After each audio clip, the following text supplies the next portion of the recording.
இந்த வீடியோ என்ன பார்க்க போறோம்னா ஒரு ஸ்நாக்ஸ் எப்படி செய்யணும்னு பார்க்க போறோம். அது என்ன ஸ்நாக்ஸ் நான் பண்ண பாருங்க நீங்க. இப்போ நம்ம பொடி ஆட் பண்ணிப்போம்.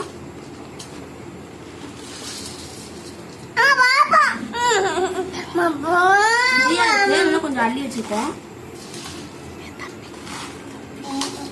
என் தம்பி அழுவ அப்புறம் கொஞ்சம் அவங்க அள்ளி வச்சுப்போம். இப்போ நம்ம இதில் மிளகாத்தூள் ஆட் பண்ணிப்போம். தேவையான அளவு சால்ட்டு, நல்லா துருவி வச்சுக்கோம். ஆனியன்,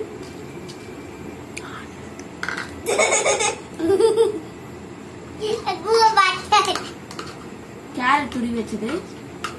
உங்களுக்கு எவ்வளவு கேரட் தேவைப்படுமோ அவ்வளவு கேரட் சேர்த்துக்கலாம். இப்போ நம்ம இதை நல்லா மிக்ஸ் பண்ணிக்கலாம். உங்களுக்கு லெமன்ஸ்